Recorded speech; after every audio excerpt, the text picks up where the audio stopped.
Muy buenas tardes a todos, bienvenidos a este ciclo de charlas que hemos organizado con la Facultad de Ciencias Veterinarias.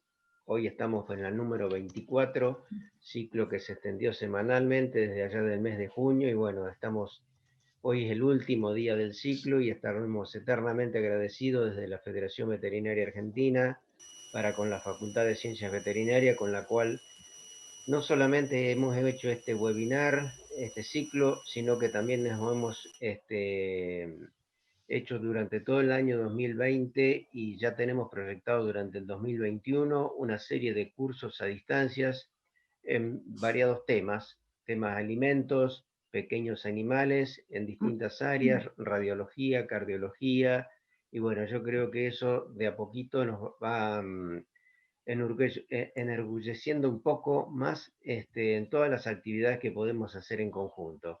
Y seguramente 2021 tendremos mayor actividad en todo lo que podamos avanzar en lo que sea capacitación para todos los profesionales. Así que bueno, les doy la bienvenida. Les comento que todos estos webinars están grabados, están publicados posteriormente en todas las redes de la Federación Veterinaria Argentina eh, y a su vez en las redes de la Facultad de Ciencias Veterinarias. Así que bueno, les agradezco a todos la presencia, a los disertantes también, que nos hagan este aporte en este tema tan novedoso y que todavía no se comienza, o muchos todavía no comienzan a incorporarlo o a tratar de ver realmente la capacidad que puede tener el cannabis de resolver distintas situaciones en nuestros animales. Así que bueno, bienvenidos a todos. Los dejo en compañía de la doctora Carolina Miguel de la Facultad de Ciencias Veterinarias. Adelante, Carolina. Gracias, Héctor. Bueno, yo un gracias enorme a la distancia, a Paula, a José y a Facundo, que están firmes para darnos a conocer y compartir con nosotros un montón de conocimientos en relación a la importancia del sistema cannabinoide en nuestro medio, en medicina veterinaria. La realidad, como decía Héctor, es que es un tema poco abordado en general y nos llega poco, con todo lo que podría ser utilizado y con la gran mano que daría como ayudante a cualquier terapéutica o como terapia única en múltiples patologías con muy buenos resultados en medicina humana y en animales no humanos. Es un placer tenerla, por supuesto, a Facundo y a José y a Paula, especialmente, pues grabada en nuestra casa de estudios, así que es un poco de piel de gallina, me genera tenerla acá enfrente cuando hace no mucho salía de nuestras clases como una excelente estudiante. A todos los que están escuchando les agradecemos enormemente el acompañamiento en la última charla con FEBA, una gran y profunda alianza que tenemos entre las dos instituciones, y reconocer el trabajo de la Secretaría de Extensión, de la Subsecretaría, a cargo del doctor Cotani, que hoy no nos puede acompañar, pero todo este ciclo de charlas estuvo conducido por él también, así que gracias. Y a la facultad y a nuestro personal de Vedelía, que está siempre firme, sea Emma o Carlitos, nunca los nombramos, pero están siempre. Así que no los robo más tiempo, dejemos la parte jugosa para los tres que saben acá. Agradecemos enormemente el acompañamiento. Gracias, gracias, Héctor. Bueno, pero acá. Vamos a compartir pantalla. A ver.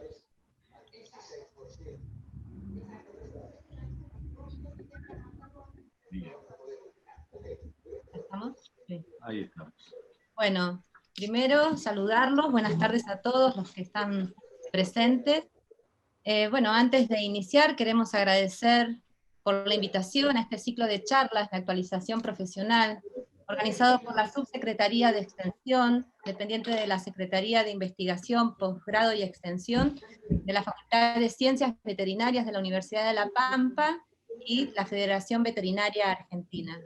Muchas gracias a ustedes por difundir y concretar esta charla virtual que preparamos.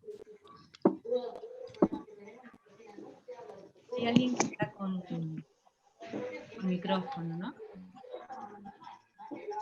Bueno, somos médicos veterinarios de la ciudad de Neuquén, formamos parte del equipo médico.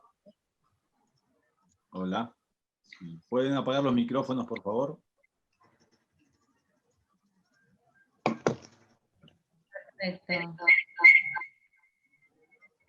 Bueno, somos médicos veterinarios de la ciudad de Neuquén, formamos parte del equipo médico de la clínica veterinaria B365, en la cual llevamos adelante un consultorio de especialidad médica, el consultorio canábico veterinario. Ahí está nuestro mail de contacto, quien quiera puede escribirnos su inquietud. Los veterinarios que participamos del mismo, bueno, José Mazabó, que es el titular de la clínica, Facundo Ponzo, y bueno, Paula Lescano, quien les habla. A medida que ha pasado el tiempo que venimos trabajando y abordando tratamientos médicos veterinarios con cannabis, no solo nos hemos formado académicamente, realizando cursos, capacitaciones, hoy nos encontramos realizando una diplomatura de cannabis medicinal destinados a médicos de humanos y médicos veterinarios. También nos hemos organizado en forma de asociación. Sepan que nosotros tres, también hay otra veterinaria de Bariloche, somos socios fundadores de la Asociación Latinoamericana de Medicina Cannabinoide, AMBC Latam. Ahí justo está la fotito del lado izquierdo de la imagen de nuestra asociación. Representamos a nuestro país, representamos a Argentina, somos todos médicos veterinarios de 8 países distintos de Latinoamérica, bueno, que compartimos, llevamos adelante tratamientos, tanto temática educación como visibilización, ¿sí? Pasamos. La charla virtual que venimos a ofrecerle es una charla en la que abordamos la temática de cannabis en medicina veterinaria, es a modo introductorio, ¿sí? La idea es brindarles una información básica sobre el uso terapéutico de cannabis en animales y mostrarles la manera en la que nos desenvolvemos dentro de la práctica clínica con cannabis. Esta charla la titulamos Importancia del sistema endocannabinoide y el uso terapéutico de cannabis en la clínica veterinaria. Vamos a empezar con una pequeña reseña histórica del uso terapéutico. Planta de cannabis sativa, usos históricos. Sepan que la palabra sativa quiere decir se cultiva. La planta de cannabis es una de las más antiguas plantas cultivadas. Tiene unos 30 millones de años de antigüedad, ¿sí?, en la Tierra. Los orígenes hacen referencia principalmente en Asia Central y del Sur. Entonces es normal que las primeras referencias escritas provengan de la India y de China, principalmente año 2737 a.C., ¿sí? Los primeros usos medicinales ya estaban escritos en la farmacopea del emperador chino, Shen Nung, ¿sí?, que era un divino granjero, que es el padre de la medicina china. Utilizaba la planta de cannabis para diferentes dolencias corporales.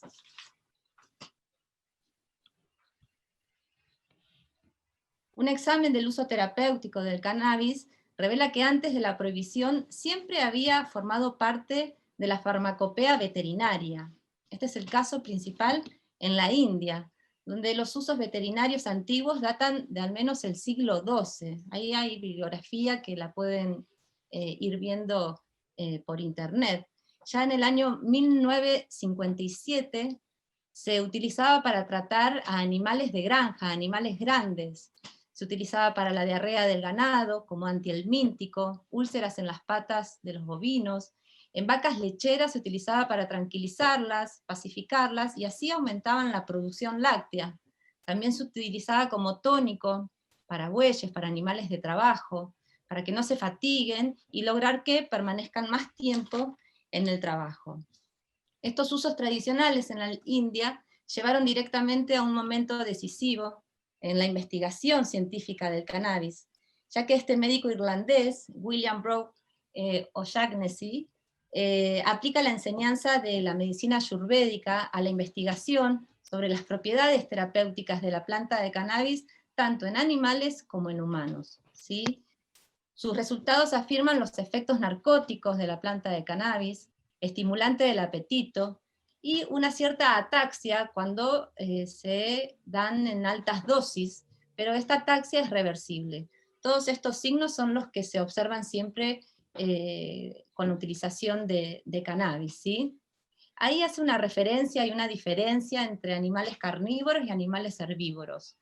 Decía que mientras los animales carnívoros y peces, bueno, perros, gatos, cerdos, buitres, decían que cuando consumían cannabis a altas dosis le producía como un efecto embriagador, mientras que en los herbívoros, a pesar del aumento de dosis, no manifestaban este tipo de embriaguez.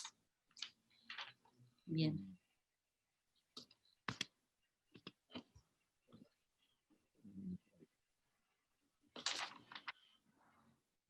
Bueno, las enseñanzas se extendieron rápidamente a toda Europa, y a modo de ejemplo tenemos algunos datos en los cuales cannabis se utilizaba para fin terapéutico animal. En Francia el aceite de semilla como purgante en el ganado bovino.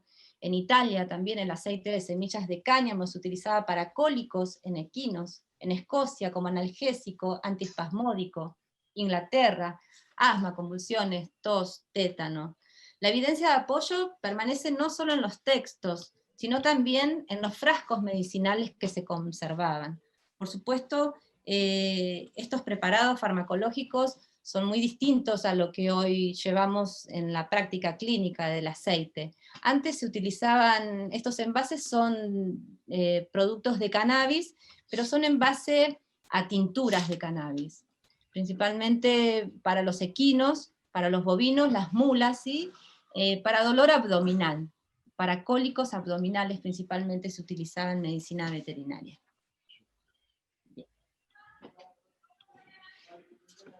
Bien. El uso de remedios de origen vegetal se remonta a la prehistoria y fue una de las formas más extendidas de medicina.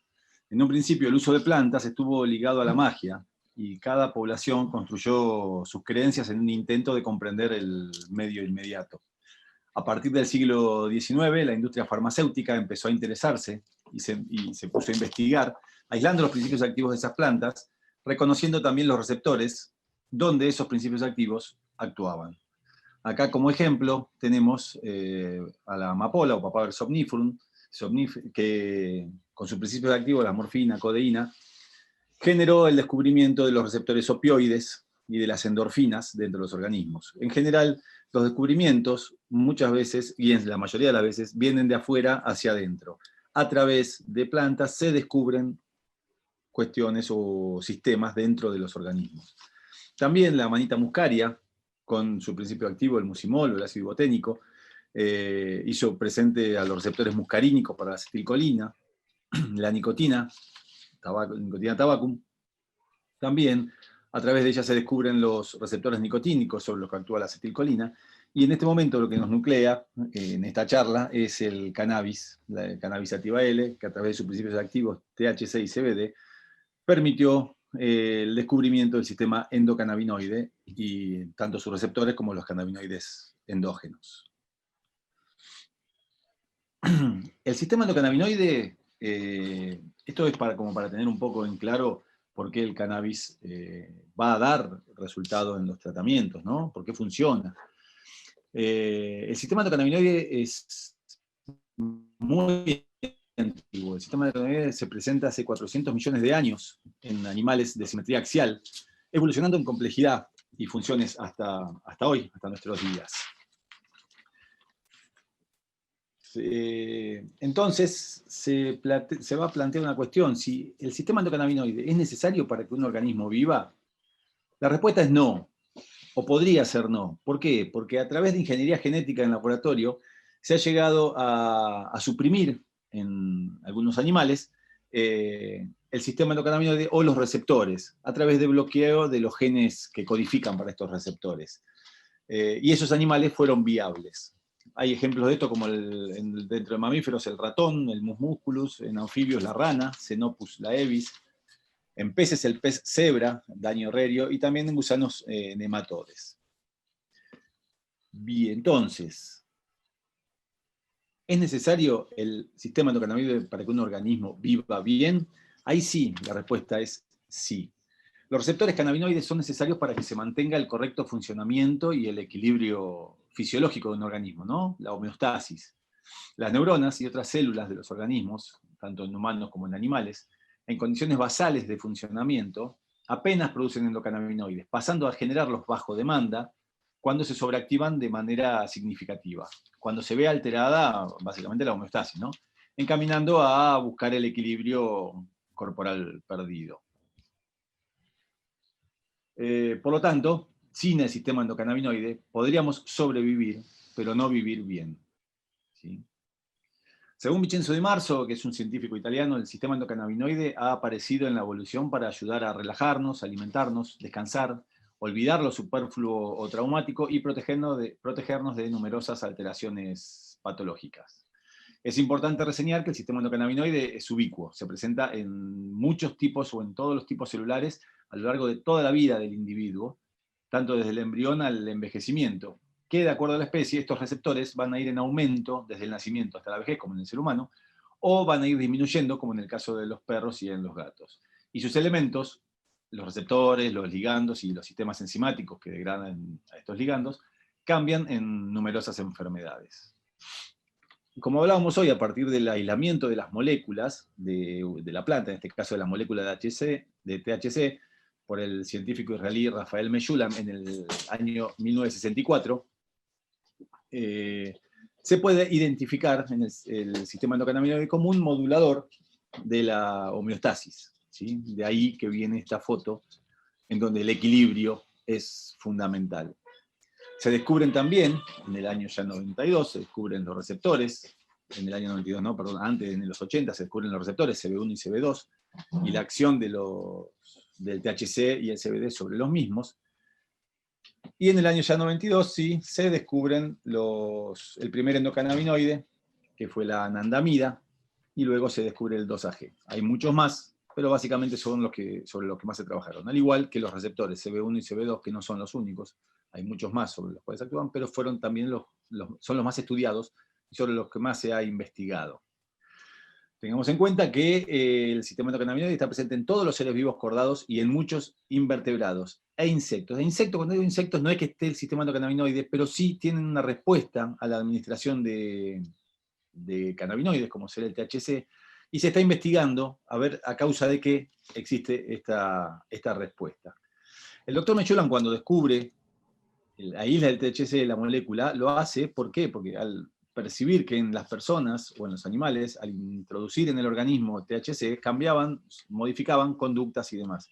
Entonces, si había una sustancia exógena que generaba cambios, correspondía que dentro del organismo hubiera receptores o algo donde esa molécula actuara. Ahí fue donde se descubren los receptores CB1.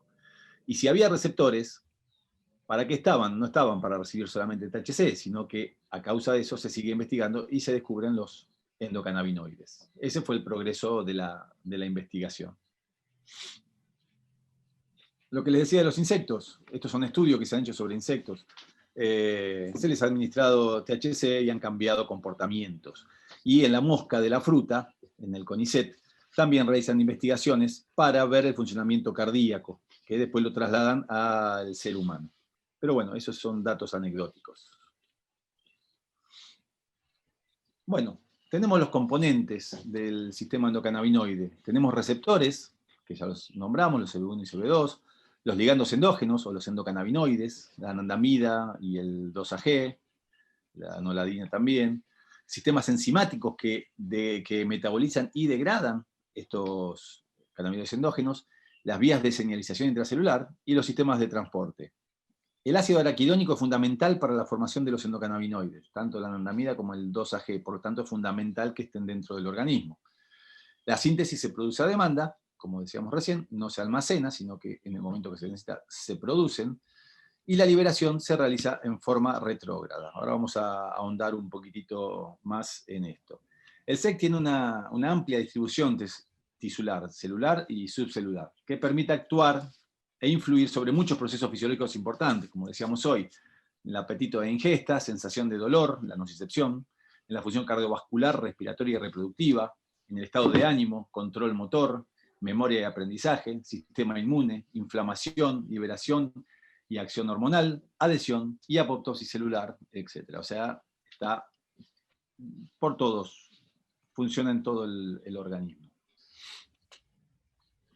Bien, hablábamos de los endocannabinoides. Acá tenemos las enzimas de síntesis, ¿sí?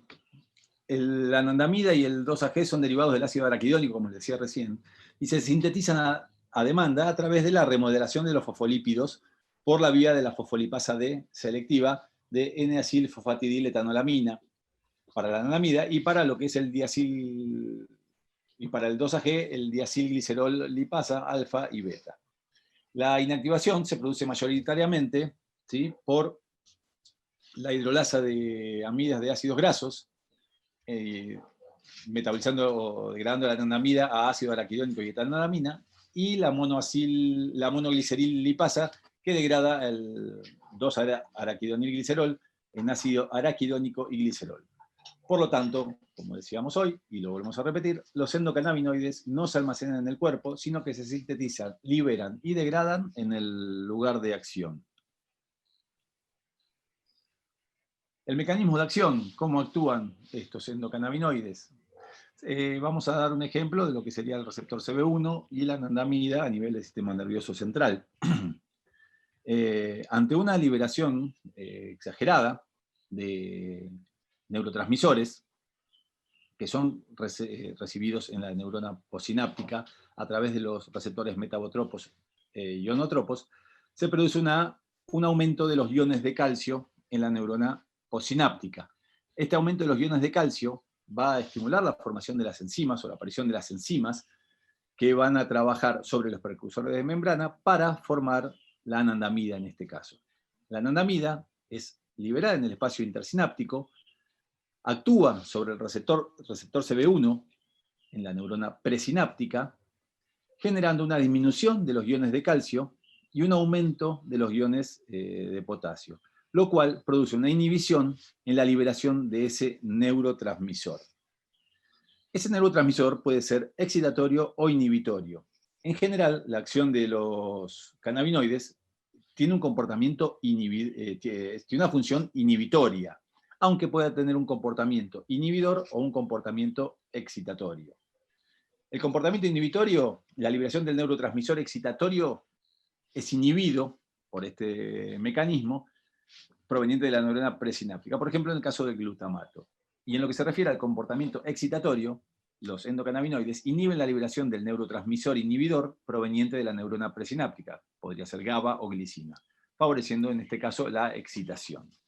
Tengamos presente siempre que el mecanismo de acción es inhibitorio, ¿sí? Fuera del sistema nervioso central, los receptores son los mismos, pero sus efectos varían dependiendo del tipo celular sobre el que van a ejercer el efecto. Como ejemplo, podemos poner la activación de receptores a nivel del gastrointestinal. Estos disminuyen la secreción de jugo gástrico y motilidad intestinal. En los linfocitos disminuyen la producción de citoquinas proinflamatorias, y en el tejido muscular esquelético disminuyen el tono muscular. Los receptores CB1 y CB2 están acoplados a las proteínas G de membrana, ¿sí?, que influyendo sobre la adenilato ciclasa y la vía de las AMP quinasas y ciertos receptores iónicos. Los receptores CB1 principalmente los vamos a encontrar en el sistema nervioso central, en ganglio basal, cerebelo, neocórtex e hipocampo, y están básicamente relacionados con funciones cognitivas: memoria, ansiedad, dolor, percepción sensorial y visceral, coordinación motora y funciones endócrinas. Y en concentraciones más bajas también se localizan en el sistema inmune, sistema nervioso periférico, testículos, corazón, intestino delgado, próstata, útero, médula ósea y endotelio vascular.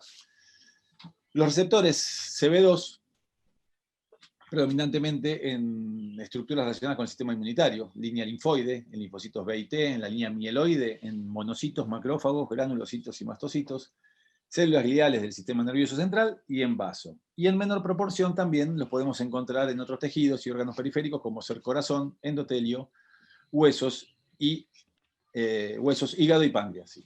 ¿Sí? Las principales funciones de los receptores CB1 y CB2 están marcados por la inhibición, como les decía hoy, la inhibición de la activación de diversos grupos celulares mediante la inhibición de la adenilato ciclasa, como hicimos referencia hace un ratito. Esta propiedad es de gran interés para la regulación de sistemas que se encuentran en estado hiperactivo, por ejemplo, enfermedades autoinmunes. También los receptores CB1 y CB2 producen la inhibición de rutas de transcripción génica involucradas en procesos neoplásicos o proliferativos. La inhibición de estas reacciones enzimáticas representaría una de las causas por la cual se le atribuye a los fitocannabinoides un efecto antiproliferativo en estudios preclínicos, ¿sí? Como antineoplásicos. Todo eso, hay muchos estudios hechos, pero todos in vitro, ¿sí?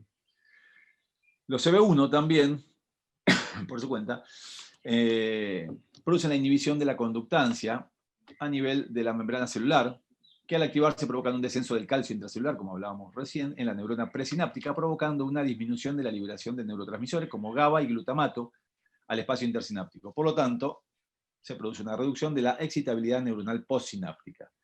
Estos procesos están implicados en la nocicepción, lo cual es muy interesante para el tratamiento analgésico a base de fitocannabinoides.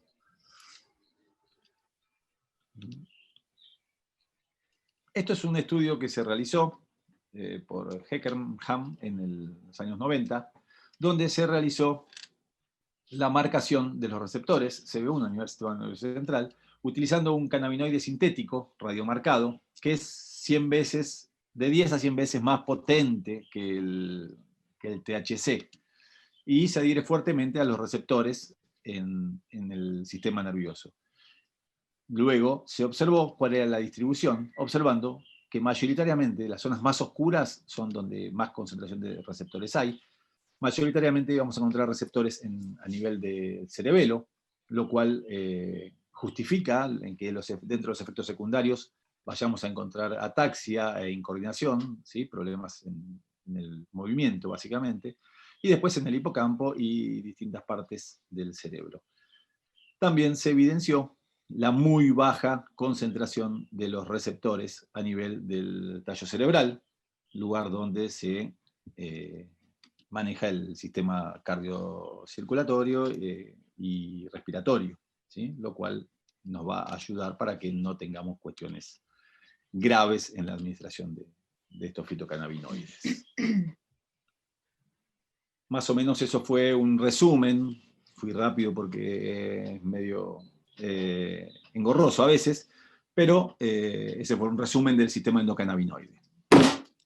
Bueno, para seguir con algunos conceptos y definiciones de importancia, a modo de resumen, entender que los cannabinoides son sustancias que van a interaccionar y van a modular al sistema endocannabinoide. Según el origen de estos cannabinoides, tenemos diferentes tipos. Tenemos los endocannabinoides, que son producidos en rutas metabólicas presentes en el organismo animal, anandamida, 2-AG, lo que decía José.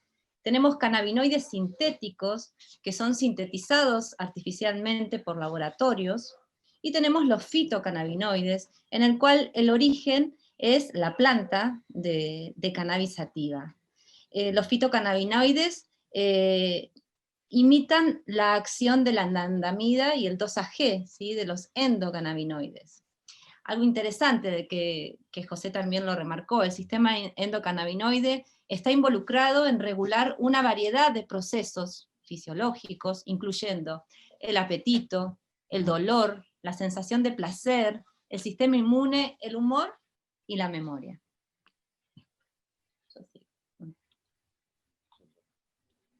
Bien, con esta filmina vamos a decir muchas cosas. Los componentes químicos de la planta de cannabis. Principalmente tenemos que saber que la planta de cannabis es única en su especie, porque tiene unos componentes químicos que no hay otra planta que los tenga. Y esos son los fitocannabinoides. Los fitocannabinoides son únicos de la planta. Los que más se mencionan es el THC y el CBD, que es lo que vamos a abordar, porque es lo que nosotros utilizamos en la clínica, pero hay más de 100 fitocannabinoides, ¿sí? Los más investigados hasta el momento es el CBD en medicina veterinaria, no así tanto el THC, a no ser aquí en Argentina que hay estudios que lo involucran a este fitocannabinoide. Otro de los componentes químicos que tiene la planta son los terpenos y los flavonoides, ¿sí?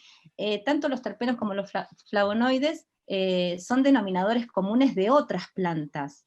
Los terpenos constituyen el segundo gran grupo de los componentes químicos. Son responsables del olor característico que la planta ofrece, y también están presentes en otras especies.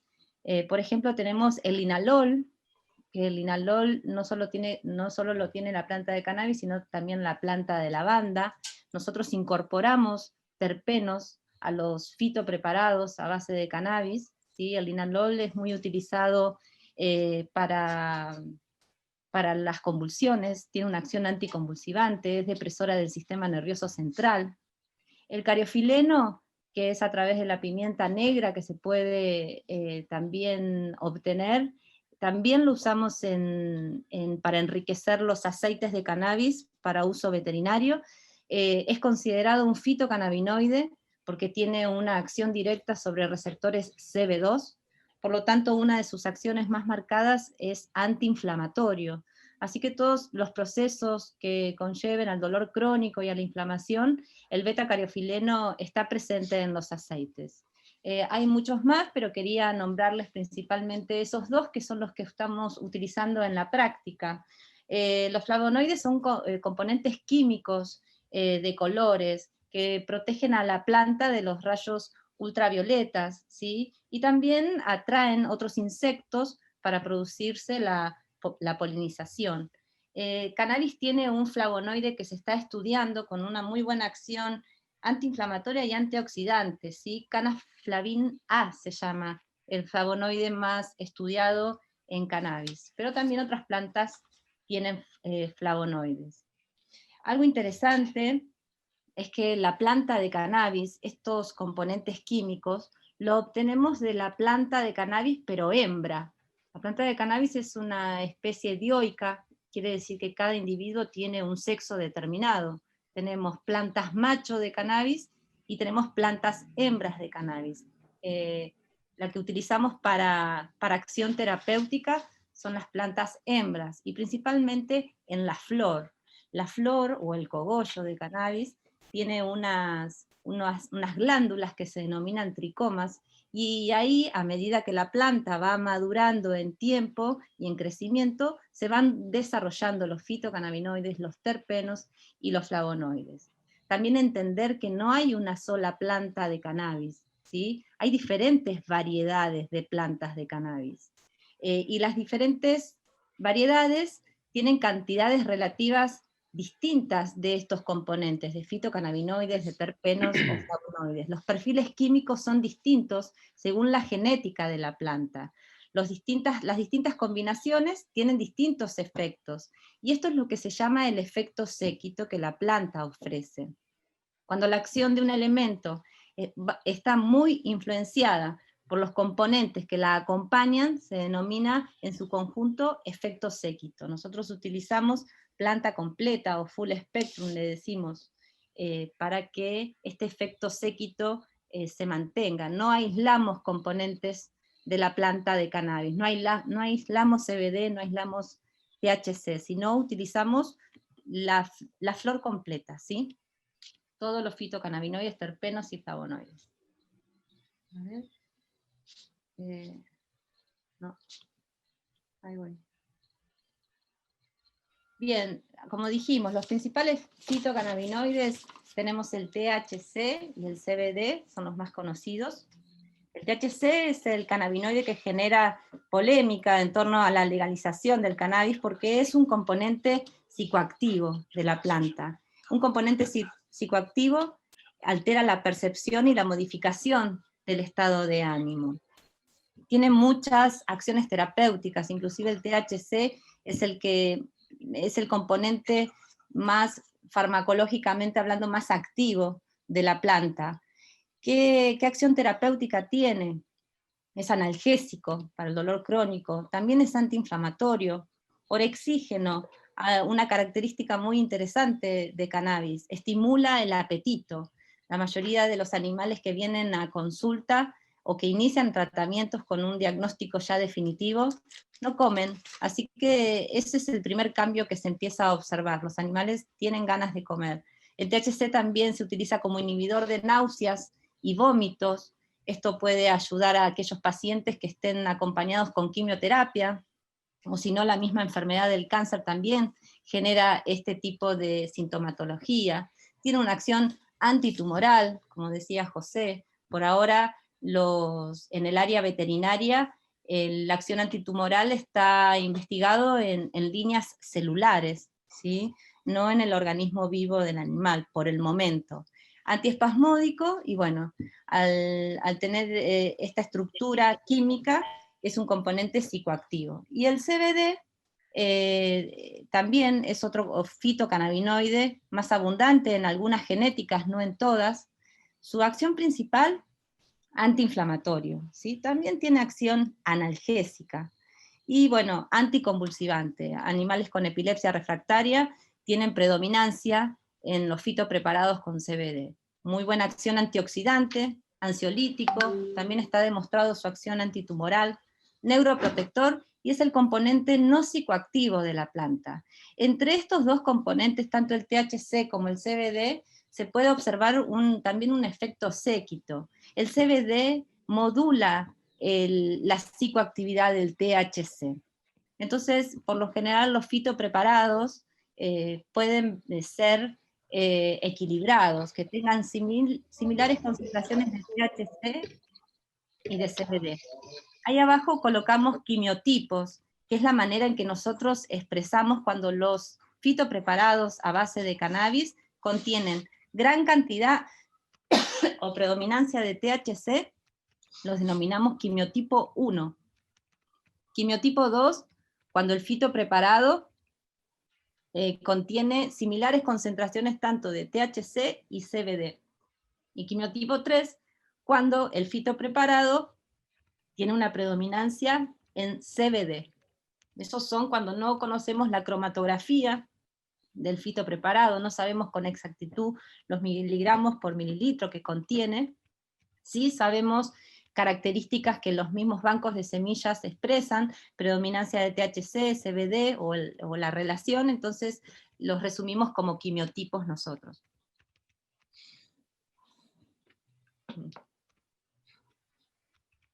Bueno, la forma en que nosotros obtenemos los fitopreparados, la mayoría o todos, se realiza de manera artesanal, ¿sí? Se realiza o cultivadores que se dediquen exclusivamente a hacer estos fitopreparados, o en la casa misma. Hay muchas familias que utilizan la herramienta del autocultivo para llevar adelante la elaboración de estos productos. ¿Cómo se hace un aceite de cannabis? A modo así muy de síntesis. Bueno, dijimos que los fitocannabinoides, los terpenos y los flavonoides se encuentran en la flor de la planta hembra. Ahí se observan unos pelitos, y si tuviésemos un microscopio, se ve como glándulas, ¿sí? Dentro de esas glándulas, esas cabecitas que se llaman tricomas, están estos componentes activos. ¿Qué se hace? Se utiliza un alcohol, ¿sí? Para poder barrer, para poder extraer estos fitocannabinoides y estos componentes. El alcohol que utilizamos es el alcohol de cereal, ¿sí? Que nos permite consumir tanto humano como animal. ¿Qué hacemos? Agarramos el material vegetal, colocamos alcohol de cereal, y toda esa preparación, ese filtrado que se obtiene, lo tenemos que pasar por una fuente de calor. A medida que la temperatura y el tiempo va pasando, ese alcohol se empieza a reducir. Lleva muchas horas hacer un aceite, un extracto, ¿sí? de cannabis. Obtenemos una resina, que es lo que observamos aquí, en las jeringas, de ese color ocre, fuerte. De esta resina es lo que hacemos diluciones.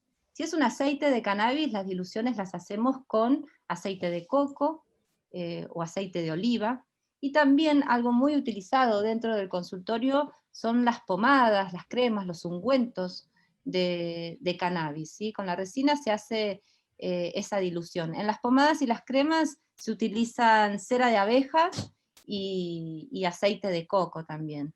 Los fitocannabinoides son aceites, ¿sí? La estructura química lo dice también. Entonces tienen que ir acompañados con soluciones aceitosas. Y la tintura, que no tenemos nosotros experiencia, o yo por lo menos, las tinturas no las llevamos adelante, es alcohol, o sea, es del material vegetal, solo con alcohol de cereal.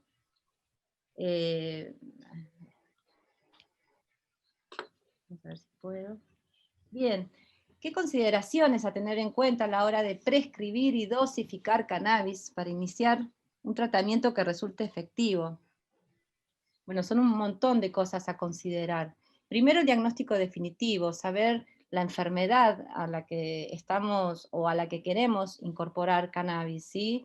Eso se realiza a través de exámenes complementarios y también a través de análisis completos de sangre que nosotros siempre pedimos. El análisis de sangre nos va a dar información de perfil renal, perfil hepático, entender que cannabis es un medicamento que se metaboliza en esos órganos, por lo tanto deben estar lo más equilibrado posibles. Eso nos va a ayudar a saber la dosificación y cómo empezar o iniciar el tratamiento. Idiosincrasia del paciente. Cada paciente va a responder de manera distinta. La terapia de cannabis es una terapia individual, bastante personalizada. Por más que los animales compartan la misma enfermedad, no todos toman la misma cantidad, a no todos les hace el mismo efecto el mismo aceite. Estado corporal y edad del paciente. José lo mencionó con respecto a la edad del paciente. A medida que los animales van envejeciendo, los receptores que están a nivel cerebral también van disminuyendo la densidad. Por lo tanto, es distinta la dosificación en animales gerontes y en cachorros. Debemos considerar eso, ¿sí? El estado corporal también. Los cannabinoides, los fitocannabinoides, son aceites, y principalmente cuando ingresan al organismo se depositan en los tejidos grasos, ¿sí? En el tejido adiposo y en el cerebro, ¿sí? Entonces, si tenemos un animal obeso, como en la fotito, que hay un gatito con mucho sobrepeso, ahí va a ser más lento todo el accionar y todo el efecto, porque la mayor cantidad va a estar ahí en el tejido adiposo almacenado. Alimentación, algo muy interesante e importante que dentro del consultorio lo expresamos. La mayoría de los animales que vienen enfermos y con ganas de iniciar el tratamiento consumen alimento balanceado. Nosotros sabemos que el alimento balanceado está a base de harinas blancas refinadas y a un montón de cosas saborizantes y demás. No todos los animales consumen un alimento de muy buena calidad, ¿sí? Entonces apostamos a la alimentación natural, un poco de alimentación casera, empezar a incorporar verduras, empezar a proteína animal, harinas, pero más harinas integrales, ¿sí? La alimentación también acompaña los efectos terapéuticos, ¿sí? La vía de administración, ahora Facu la va a hablar también, con respecto a la prescripción, nosotros utilizamos recetas magistrales. Sepan que a nivel mundial, todos los programas de cannabis medicinal incorporan la prescripción médica a través de medicaciones magistrales con respecto al cannabis. Así que, más allá que ahora vamos a hablar de legal, que esto no tenga un valor legal, es la manera en que los médicos veterinarios deberíamos comenzar a prescribir cannabis, ¿sí? Start low, go slow, es empezar de a poco. Empezar bajo y lento. Claro, empezar bajo y lento. O sea, por lo general la dosificación es así. Empezamos con bajas dosis y a medida que pasa el tiempo vamos aumentando de manera progresiva y vamos observando los cambios que empiezan a aparecer.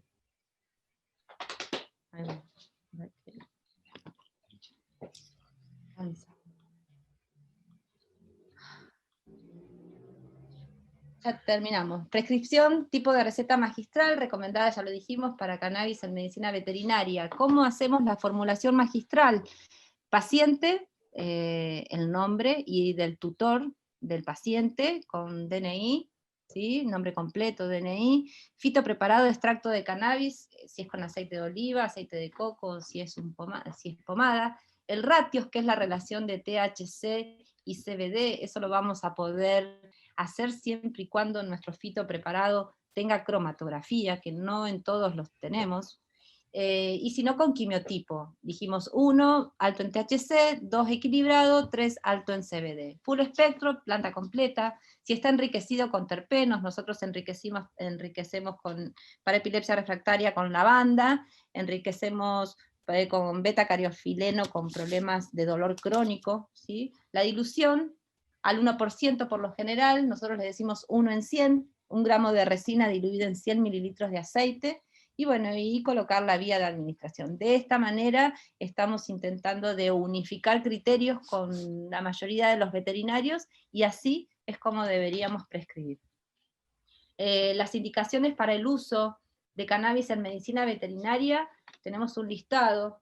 Principalmente la epilepsia refractaria se lleva al primer puesto, ¿sí? Muchos pacientes inician la consulta con animales convulsivos, algunos tienen diagnóstico de epilepsia refractaria y otros no, ¿sí? Dolor crónico le sigue, pacientes oncológicos, cuidados paliativos. Recordemos que cuando iniciamos tratamientos con pacientes oncológicos no buscamos una acción antitumoral, sino mejorar la calidad de vida, mejorar ese apetito.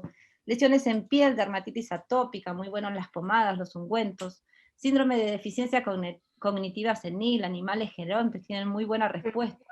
Secuelas de moquillo canino, mioclonos y trastornos de ansiedad.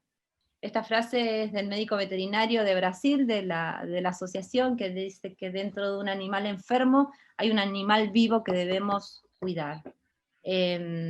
Más allá de que, por ejemplo, si tenemos un animal terminal, no porque sea terminal, no vamos a acompañarlos. Así que cannabis tiene una buena acción en este tipo de pacientes.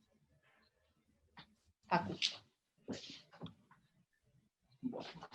No sé cómo venimos con el tiempo, cuánto más o menos nos queda, pero cualquier cosita me cortás. Bueno, como habían dicho ya José y Paula, nosotros tenemos varias vías de administración, como con cualquier droga, a la hora de empezar un tratamiento con cannabis, ¿sí? Cada vía de administración tiene ventajas y desventajas, y también vamos a ver qué vía de administración elegimos en función de la enfermedad a tratar. Dentro de las vías de administración utilizadas o descriptas tenemos varias: la vía inhalada, la vía oral o transmucosa, que por ahí se pueden dividir en dos vías diferentes también, la vía transdérmica o percutánea, la vía rectal y la vía oftálmica. De esta lista, las más utilizadas por ahí son la oral y transmucosa, y la transdérmica o percutánea. La vía inhalada es una muy buena opción, que ahora les vamos a contar por qué. Ahí está. Muy difícil. La vía inhalada, acá como la fotito le indica, no implica la combustión de un cigarrillo de marihuana, ni implica fumar un cigarrillo de marihuana. La vía inhalada básicamente se trata de utilizar la vía respiratoria, en la cual tenemos la mayor biodisponibilidad de cannabinoides, porque al igual que los terpenos son sustancias muy volátiles, que tienen muy buena llegada al sistema respiratorio. No se recomienda fumar, porque junto con todos los cannabinoides y terpenos vienen muchos gases de combustión.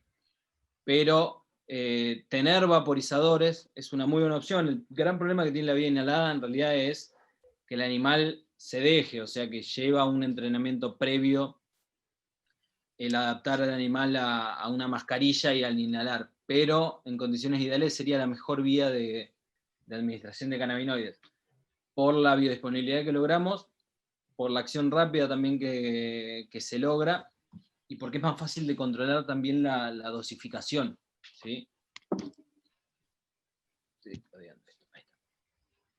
Esto es de una colega de Perú que hizo un trabajo sobre vaporización en un Yorkie que tenía varios problemas de ansiedad, de dermatitis atópica, que lo empezaron a tratar directamente que esto es un vulcano, y la vía de administración que se usó en el animal, porque era la más fácil también para darle, era la vía inhalada. Hizo todo un trabajo de investigación y una presentación sobre esto, entonces les compartimos un poquito también varias cosas que se van haciendo desde la asociación para hacer la difusión y los trabajos de investigación.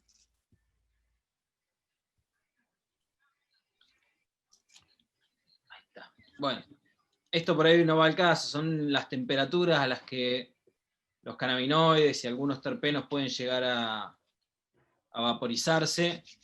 Esto se utiliza más de medicina humana, en la que vienen distintos vaporizadores y uno puede elegir la temperatura a la cual ir vaporizando todas las sustancias vegetales que ponga uno ahí adentro.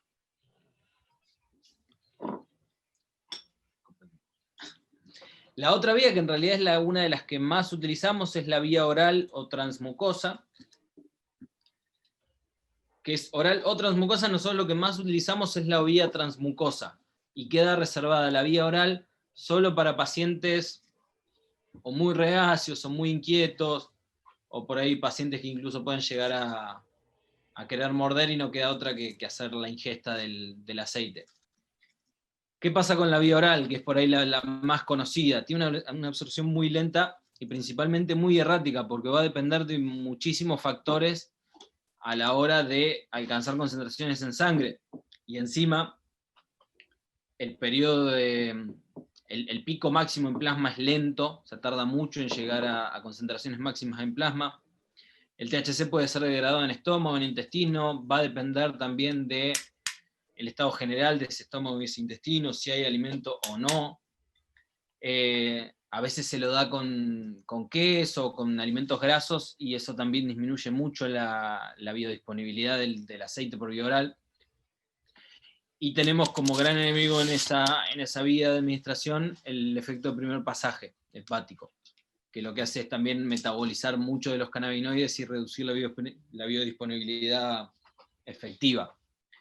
Por lo tanto, lo que más utilizamos y la vía de preferencia nuestra es la vía transmucosa, en la cual nosotros hacemos una absorción capilar, evitamos un efecto de primer paso, y tenemos efectos relativamente rápidos, más o menos a la hora ya empezamos a tener picos máximos, pero antes ya se empiezan a ver efectos, más que nada en los pacientes con dolor o en pacientes con anorexia se suelen ver bastante antes los efectos. A partir de la media hora ya es cuantificable. La vía transmucosa, por si las dudas, no es igual que en nosotros, que es sublingual, sino que se aplica en la mucosa gingival, entre el labio y o sea, en la parte vestibular de la boca, sobre la mucosa gingival, y se masajea con el labio para también generar un aumento de la circulación en la zona y hacer una absorción capilar mucho más rápida.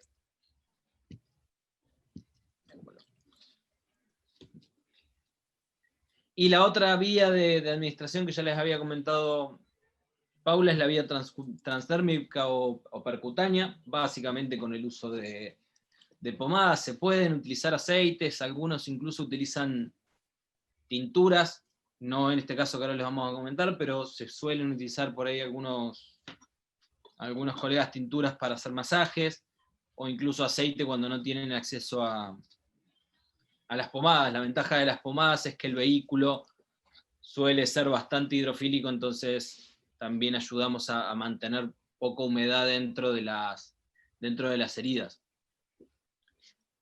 Este es el ejemplo de Rosita que les ponemos acá. Rosita tenía unas heridas por quemadura, que llegó a la veterinaria, le habían encontrado. Esta es Rosita acá arriba el día 0, ¿sí? Una vez que se había hecho una limpieza bastante amplia de la piel. Esta es toda la piel del lomo, una zona en la que es muy difícil también hacer colgajos de avance, heridas muy complicadas que se suelen infectar, son un dolor de cabeza, la verdad, para la veterinaria. En este caso se decidió empezar a tratarla con una pomada de cannabis. Esta era Rosita el día 19 de tratamiento.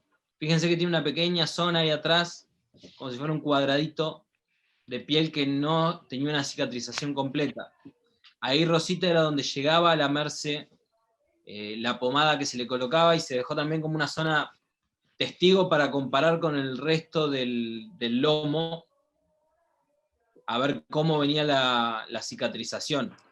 Fíjense que al día de hoy Rosita siguió con esa pomada, solamente quedó una lesión, ni siquiera llega a ser una lesión, una zona que cicatrizó un poquito diferente, que es esa zona que también dejamos a modo de control.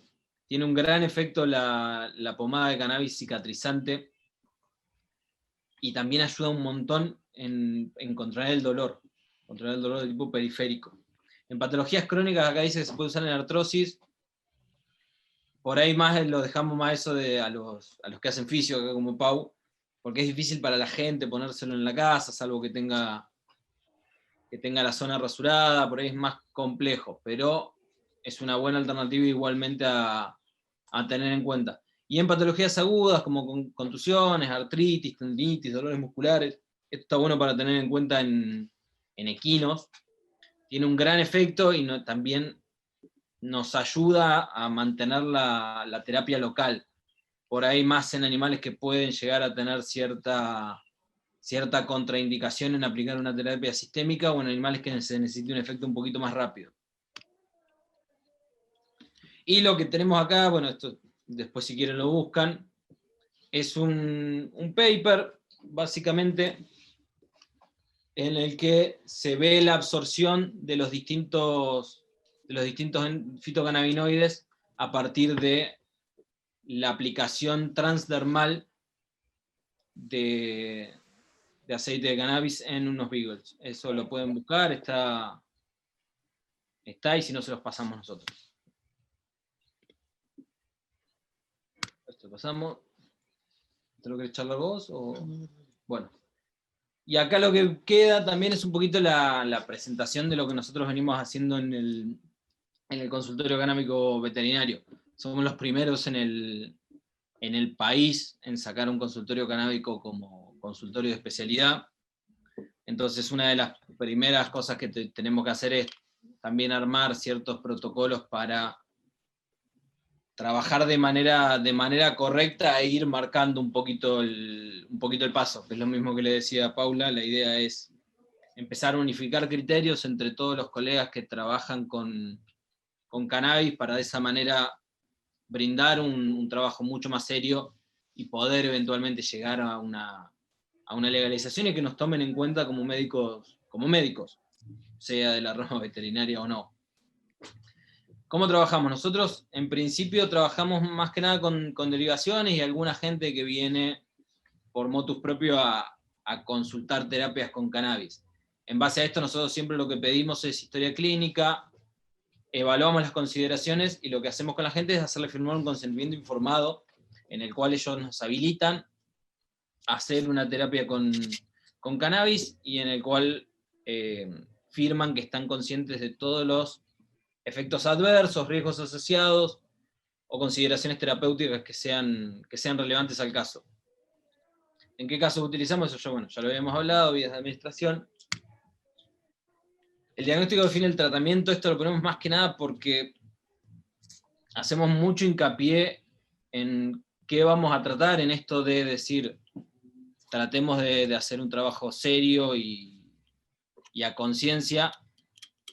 Primero que nada, antes de empezar a tratar una enfermedad, tratamos de llegar a un diagnóstico, y no tratar por tratar para ver si hace algo o no la terapia, porque no distaría de cualquier otra terapia profiláctica, o ver cómo, la típica, dale a ver qué pasa. Lo que pedimos siempre son órdenes de derivación con el diagnóstico definitivo, con el historial médico, y en el caso de que no vengan también tenemos que hacer mucho trabajo de clínica, basarnos en los signos clínicos, pedir estudios complementarios, laboratorio, RX, tomografía axial en el caso de que se pueda, resonancias magnéticas. Y el éxito en el diagnóstico, acá lo que yo digo es que nos puede acercar a un tratamiento exitoso, y un diagnóstico inadecuado nos conduce al fracaso terapéutico. Porque si no sabemos qué estamos tratando, la posibilidad de que le pifiemos al tratamiento es grande. no sé cómo venimos de tiempo, si llegamos o no. Pero consentimiento informado, algunas fichas de consideraciones generales, algunas escalas de dolor también que vamos utilizando para los pacientes. Tenemos muchos pacientes con dolor osteoarticular, entonces también necesitamos ir haciendo un seguimiento a conciencia de esto. Esto pasa.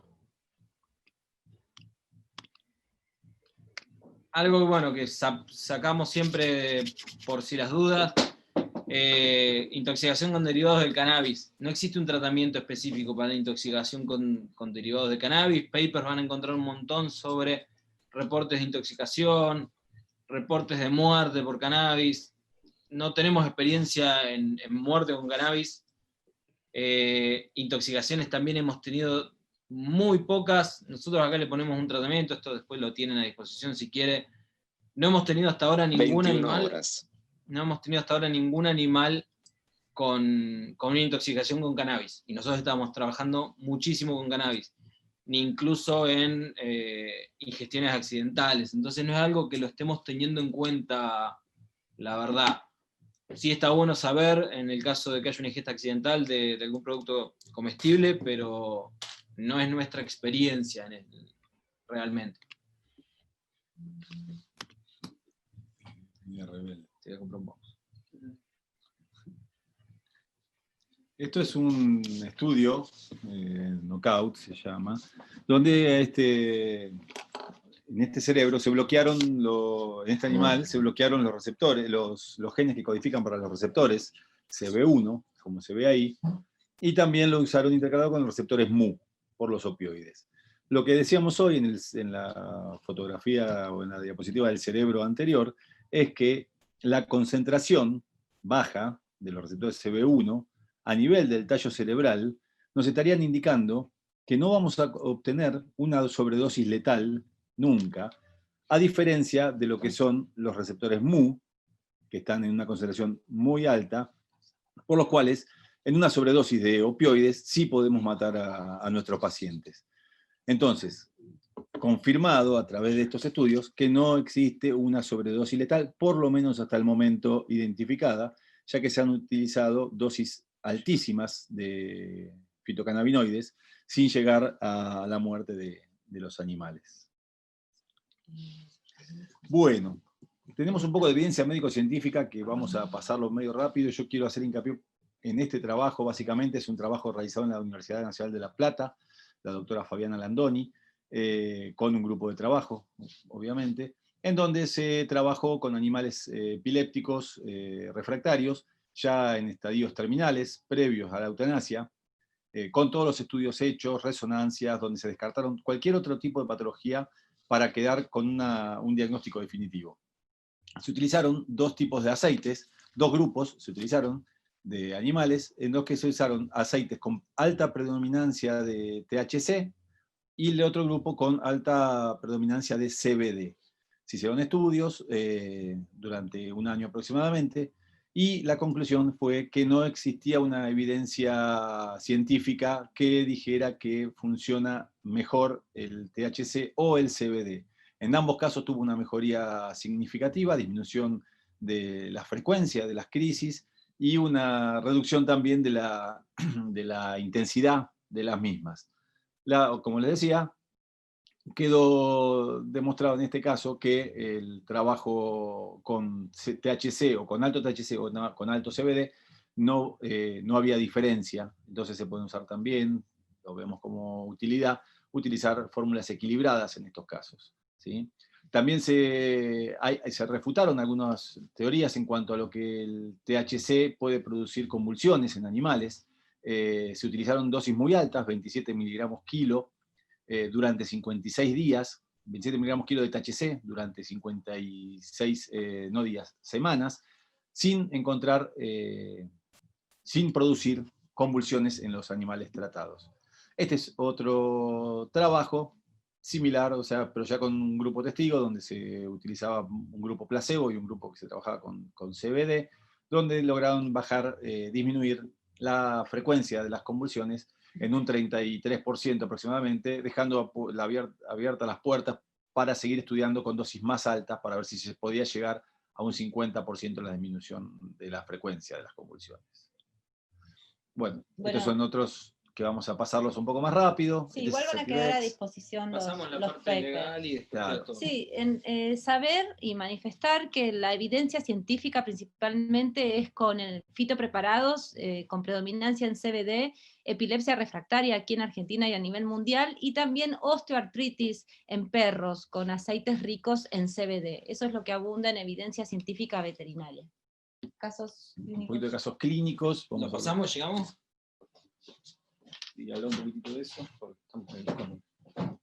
Bueno, casos clínicos, a ver ya lo último, pues se nos hizo muy larguita. Esta es Lena, ¿sí? Esta es una paciente que atendimos recientemente. No sé si llega a ver el chequeo de sangre. Lena viene a un control porque estaba con cierto decaimiento, los propietarios manifestaban cierta ceguera, incoordinación, la veían rara. A Lena se le hizo un chequeo de sangre, ella no vino directamente al consultorio canábico, vino a la clínica. Se le hace un chequeo de sangre con un hematocrito de un 11%, 63.000 leucocitos, ¿sí? De los cuales la gran mayoría, un 57% de esos 63.000, eran normoblastos, ¿sí? Lena no caminaba, temblaba todo el día. Este es un video que nos pasaron los propietarios. Esta era Lena en su vida diaria. Esto hacía básicamente nada. Se le hizo una transfusión a Lena en el cual se restablecieron algunos valores, ¿sí? Y mientras tanto empezó con una terapia con cannabis. Acá lo que vemos es que buscaba a la madre con el olfato, se quedaba con ella, chocaba los muebles. Los propietarios manifestaban que ellos creían que no veía, ¿sí? Pero Lena la veía muy mal. Se le hizo un medulograma a Lena en el cual el diagnóstico, a través de la técnica de fosfatasa alcalina leucocitaria, fue de una leucemia mieloide crónica, una enfermedad bastante compleja de resolver. En general se tratan con dosis altas de corticoides. Los dueños no tenían intenciones de hacer una terapia con corticoides, por lo cual también estuvo como más apoyado la terapia con cannabis hacia Lena.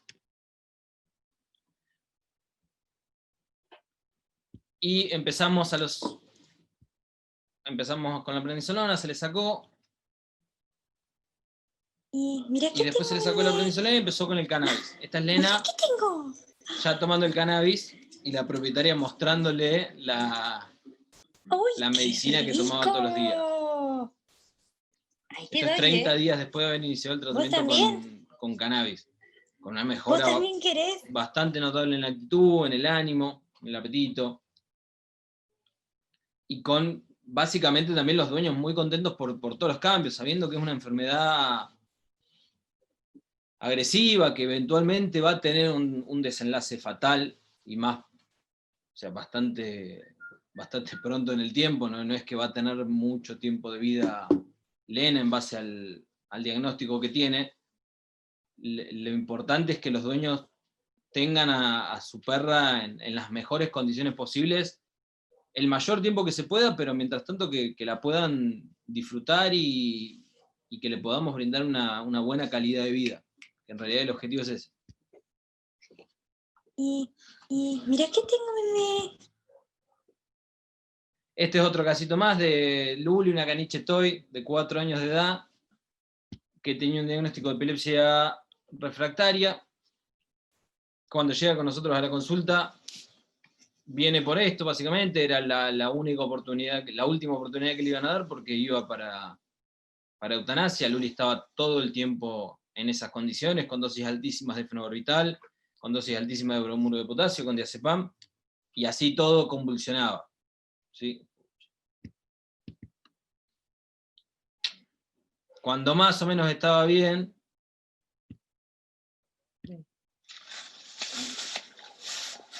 Luli tenía esa incoordinación, dificultad para caminar, muy poca respuesta con el ambiente. No era una perra para nada normal, ni que viviera una vida normal. Luego empezaron la terapia con cannabis, Luli sigue manteniendo un intervalo interectal de 15-20 días aproximadamente, se mantiene con bromuro de potasio, se mantiene con fenobarbital, pero lo más importante de acá es que recuperó condición corporal, recuperó coordinación motora, y se relaciona mejor con el entorno. También tuvo una gran mejora en el apetito. Miren la perra esa que no se podía parar hace un ratito, cómo está jugando con un juguete, cómo está corriendo. Y miren en este video. Uy. A ver si vuelvo para... Ahí. Voy a comprar un mouse.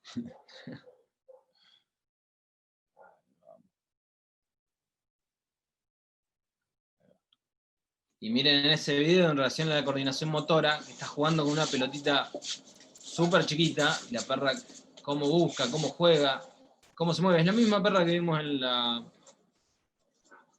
filmina anterior.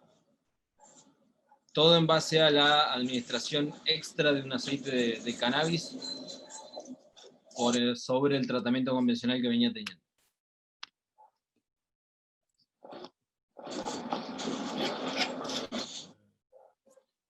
Bien, última parte, ya terminamos. Aspectos legales, algo muy importante que tenemos que considerar dentro de la profesión médicos veterinarios. Sepan que en el 2017 se sancionó la ley de cannabis medicinal aquí en Argentina, la ley 27.350, que regula la investigación médico y científica del uso medicinal de la planta de cannabis y sus derivados. A medida que ha pasado el tiempo desde el 2017 a hoy, han habido muchos cambios positivos dentro de la ley de cannabis medicinal. Estos son algunos en este cuadro, antes y después, o hoy. La enfermedad que se contemplaba en la ley de cannabis medicinal antes solo era la epilepsia refractaria, y hoy todas las enfermedades en las que la calidad de vida se ve afectada. Los médicos que podían prescribir antes cannabis eran los neurólogos, especialistas en neurología. Hoy, cualquier médico matriculado. Investigación siempre hubo, antes y hoy quizás van a empezar muchas más, ¿sí? Las farmacias, los productos que se obtenía antes era a través de la importación de un aceite que se llama Charlotte Web, que es rico y predominante en CBD. Hoy se está incentivando la producción a nivel nacional de productos farmacéuticos a base de cannabis. Los laboratorios públicos antes no tenían entidad dentro de la ley de cannabis, hoy empiezan a estar presentes. El autocultivo es otra herramienta de acceso que los humanos enfermos van a poder tener, ¿sí? Antes no, la ley no los contemplaba y hoy sí, las familias van a poder cultivar, se van a tener que anotar dentro de un registro para tal fin. Y las universidades públicas hoy empiezan a tener un rol central y fundamental, ya que son las entidades que van a empezar a realizar el testeo de los fitopreparados de cannabis terapéuticos. Así que desde el 2017 a hoy, estos avances son positivos, ¿sí? Para la parte de tratamiento médico en humanos. ¿Qué está pasando? Los programas de cannabis medicinal, hace un rato hablábamos antes de iniciar la charla con Caro, los programas de cannabis medicinal, tanto a nivel nacional como a nivel mundial, no es algo que está pasando solo en Argentina, no contempla a los médicos veterinarios dentro de la regulación, ¿sí? Nosotros, los médicos veterinarios, aquí en el consultorio, podemos realizar prescripción, realizamos de hecho una receta magistral, que es lo que le contaba, pero los familiares con esa receta no pueden ir a ningún lugar habilitado perdón, para conseguir el fitopreparado a base de cannabis. Por lo tanto, no hay competencia de los médicos veterinarios y no hay fin de uso terapéutico para los animales, ¿sí? Es lo que estamos buscando. ¿Qué es lo que queremos? Como médicos profesionales, queremos que haya acceso terapéutico de la planta de cannabis y sus derivados para uso veterinario, que se generen competencias a los médicos veterinarios para poder prescribir medicamentos a base de cannabis. Las recetas magistrales de cannabis tienen que existir para uso veterinario. debe haber también un registro de usuarios terapéuticos con fin veterinario, con una herramienta tal como el autocultivo. Familiares, tenedores de animales, deben poder cultivar, o la ley los debe amparar para tal fin. Debe haber importación de productos médicos veterinarios a base de cannabis, y hay universidades públicas veterinarias que también pueden tener un rol central dentro de estos programas de cannabis medicinal. Ya nos vamos. También mostrarles, vamos un poquito rápido, es una temática tan amplia que estaríamos mucho más tiempo, reflejarles esta asociación que venimos trabajando hace tiempo, Asociación de Medicina Veterinaria Cannabinoide. Somos 8 países de Latinoamérica, todos médicos veterinarios profesionales, que nos unimos tanto para los eslabones de educación, de investigación médico y científica, y esto de visualización, sensibilización, poder mostrar la falta de marco regulatorio que existe en la temática de cannabis medicinal veterinario, y lograr que los programas de cannabis medicinal a nivel nacional se lleven adelante y se involucre esta temática. Agradecerles por este tiempo, por estar ahí, muchas gracias por su atención. Ahí tenemos un paciente especial, se llama Lex, las flores de mi jardín son mi medicina. Bueno, agradecerles, vamos a poner la camarita, vení Facu. No sé si están o no hay nada. O Hasta que los hablamos aburrimos. solos, sí. A ver. Acá estamos, acá estamos. Bien, Yo- bueno. Aquí estamos atentos, muy atentos. Bueno, Héctor, si me dejás, les paso a los chicos una consulta que hicieron por el chat. sí. Después te doy la palabra a vos, Héctor, que sé que tenés también algo para consultar. Una pregunta que les hicieron es: ¿qué dosis recomendarían para un paciente canino geronte con dolor crónico por artrosis en miembros posteriores sin resultados esperados con medicación de uso frecuente? La pregunta la hace Marcelo Dailov. Arrancar el demora. El tema de la dosis, si fuéramos al libro y a investigación, se recomienda una dosis aproximadamente de 0,5 a 3 miligramos de CBD y de THC por kilo de animal, ¿sí? Al no tener cromatografía en la mayoría de los casos, los cultivadores no tener acceso y no tener un producto estandarizado al cual nosotros podemos recurrir, es muy difícil determinar una dosis exacta. Si nosotros le diéramos el aceite desde acá, el mismo que usamos nosotros, te diría, dale 4 o 5 gotas y después hacer la terapia de tal manera y el aumento de la dosis de otra manera. Pero como en cada provincia y en función también de aspectos climáticos, del cultivo, de los tipos de plantas que se pueden llegar a conseguir, cambia muchísimo el aceite.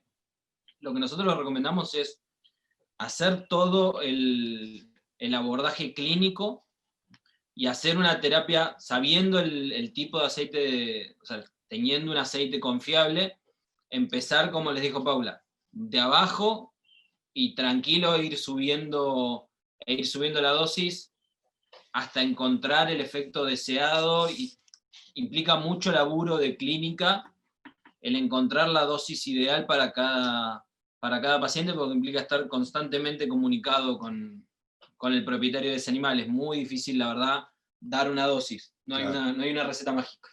Exacto. El tema es así, es que se hace, como decíamos hoy, dentro de las consideraciones generales, hay una cuestión de idiosincrasia. No todos los pacientes van a responder igual a la misma dosis. Esa dosis hay que buscarla individualmente en cada paciente, y la forma de buscarla es en forma gradual y paulatina y lenta. ¿Por qué? Porque hay efectos secundarios que tal vez por ahí, no sé si los conocen, pero la mayoría de los efectos secundarios no son graves, pero sí ataxia, incoordinación, puede haber vómitos, diarrea, o en aumento del apetito y somnolencia, básicamente. Entonces, se va buscando y se ve ese animal cuán sensible es también a la medicación que se le está dando. Si los efectos secundarios aparecen es porque la dosis terapéutica ya la pasamos, tenemos que volver hacia atrás, ¿sí? Por eso a veces no es fácil decir, sí, tantos miligramos, como si estuviéramos hablando de un paracetamol o de un ibuprofeno para nosotros, que te dicen, bueno, tomate 400 miligramos y te va a sacar el dolor de cabeza. En los animales, el cannabis no funciona de esa manera, ¿sí? Hay que ir buscando la dosis. Hay dosis estimativas, pero no fijas. Y encima hay que considerar que, por ejemplo, los dos pacientes que uno más atiende a veces son epilépticos y pacientes con dolor, epilépticos que vienen tomando fenobarbital de hace mucho tiempo, y pacientes con dolor que en la mayoría de los casos vienen con corticoides. Ambos funcionan como inductores hepáticos y ambos pueden modificar en gran medida la dosificación final de cannabis, porque van también a modificar las concentraciones en plasma a partir de la modificación del metabolismo hepático. Bien, calculo que ahí dicen excelente la charla y toda la información. Muchísimas gracias. Saludos. Silvanita Rojas Zacarías, una amiga de la casa también, graba un beso grande. Yo, Héctor, si me dejas, les hago una pregunta. Si tuviéramos, si yo tuviera que anestesiar a un paciente que viene bien tratado con cannabinoides hace X cantidad de tiempo, pero bueno, digamos más de un mes o un tiempo considerado, ¿no? Como un tratamiento ya de base para la patología que fuera. Para ese procedimiento anestésico, ¿tienen alguna sugerencia en particular? Sí, se está trabajando también utilizándolo como preanestésico, ¿sí? No solamente en pacientes que ya habían tratado, sino utilizándolo en un animal que viene a cirugía, utilizar cannabis previo a la premedicación, o sea, entraría dentro de la premedicación. Claro. Es reducir dosis, principalmente inducir dosis de lo que serían los sedantes, ¿sí? Generalmente hablan de que se pueden reducir hasta 1/3 de la dosis. Así que habría que tener en cuenta eso. Como otros tantos medicamentos, ¿no? Por una cuestión de interacciones. Y el tema del acetocromo P450, que el cannabis funciona inhibiendo en parte, o sea, disminuyendo el metabolismo de algunos medicamentos. ¿Querés despedirte? Sí. Facu se tiene que ir, así me tengo que ir, así que muchas gracias por la atención y esperemos vernos pronto. Muchísimas gracias. Muchísimas gracias, y bueno, ya vamos a ir cerrando porque estamos bastante pasados de tiempo. Sí. Ahí creo que tenés otra pregunta, Carolina, y vamos a ir cerrando. Yo como locutora me muero de hambre. No, saluda a Silvanita de vuelta. Es excelente la charla y toda la información. Bien. Perfecto. Yo te querría hacer una consulta, a ver cuál es tu opinión, o la opinión de ustedes. Hicieron referencia de que podían tener algún tipo de efecto en un proceso inflamatorio ante la tormenta de citoquinas. Teniendo en cuenta que es un gran problema que se ha presentado esa tormenta de citoquinas en el coronavirus, ¿qué opinan ustedes? ¿Puede ser una terapia alternativa en ese caso? Mira, se está usando, tenemos muchos colegas en Brasil, dentro de la asociación, que están trabajando con el tema del coronavirus, de COVID, con dosis interesantes de CBD, básicamente. Más allá del efecto sobre el sistema inmune, también sobre el efecto antiinflamatorio, ¿sí? Inhibiendo la liberación o disminuyendo la liberación de citoquinas. Pero están trabajando con eso. Y la recomendación, en caso de, ya sea para prevención o en caso de, es tomar dosis altas de CBD. Claro, es para acompañar la enfermedad, no para la cura de la enfermedad, ¿sí? Y para acompañar. Perfecto, bueno. No habiendo más preguntas, creo que tenemos que ir cerrando. Yo, de mi parte, tengo que felicitarlos, ¿no es cierto?, por la pasión que le ponen al tema. Realmente yo creo que siempre los avances se logran con gente apasionada en cada tema. Y hicieron una mención respecto de la aprobación del uso de los cannabinoides en medicina veterinaria. Yo creo que por ahí tiene que haber alguna movilización, porque esto tiene que pasar por una aprobación oficial, que no sería fácil lograrla, pero bueno, yo creo que el trabajo de ustedes mostrando casos prácticos que ocurren a diario en la medicina veterinaria, creo que es más que importante. Así que bueno, nuevamente el agradecimiento a todos los que se han acercado. Desearles, ¿no es cierto?, que tengan... Sí, ibas a hacer una pregunta. No, queríamos invitarlos porque ahora el jueves vamos a dar una charla a través de la plataforma del Ministerio de Salud de la Nación para público en general, ¿sí? En donde vamos a exponer un poco de esto, otros casos clínicos, y básicamente va apuntado a los tutores, básicamente. ¿Por qué? Porque es una cuestión también de educación y enseñar que en este caso la terapia con cannabis no es mágica ni nada por el estilo, y que son drogas que se le están administrando a los animales. Por lo tanto, tienen que tener un seguimiento veterinario, tienen que tener un acompañamiento, un diagnóstico. O sea, no es que le doy porque le doy, ¿sí? Entonces, este jueves tenemos una charla, gracias al doctor Romero, a través de la plataforma del Ministerio de Salud de la Nación. Perfecto, Bárbaro, sí, creo que José. recibí la convocatoria, sí. Haría bueno también recibirla, si querés, Pauli, mandámela y mandamos ahí a la prensa Ya y te a lo los mando. que nos conocen. Dale, ahí te lo Saludó mando. también y estuvo presente Fernando Mañas, el jefe de cátedra de farmacología de la Facultad de Ciencias Veterinarias, así que les mando un saludo y un agradecimiento. Yo no robo más tiempo, la verdad que les agradezco, es un tema que apasiona para quienes estemos en contacto con nuestras mascotas y tengamos la necesidad de hacer algo para mejorar la calidad de vida. A veces da un poco de impotencia que no se visualice y que no existan las herramientas para que nosotros como médicos podamos acceder. Y la verdad que están haciendo un laburo enorme, que creo que va a sentar un precedente y sienta las bases para que el resto se anime a empezar a consultarles a los que saben que son ustedes a través de la asociación que han armado en estos países, 8 países que acompañan. Así que nada, aprovechando que es la última charla del año con la FEBA, Héctor, la verdad que muchísimas gracias, trabajar con ustedes es un honor. Y nos permite llegar a un montón de colegas de todo el país y de otros países también compañeros de nuestras fronteras. Así que yo les dejo un abrazo fuerte y largo, Paulita, a vos en particular. Bueno, Gracias, José, por acompañarnos. Esperamos poder compartir la charla que ustedes den a través de la plataforma de Protenencia. bueno, Héctor, gracias. nosotros seguimos en contacto. Dale, Pablo. Bueno, despedirme ahí de todos los que están vía online. Gracias por estar, por quedarse, a ustedes por la invitación, a la Facultad de Ciencias Veterinarias, General Pico La Pampa, gracias por darnos esta posibilidad y ser puente también de poder visibilizar esto, lo que está pasando con respecto a cannabis en veterinaria.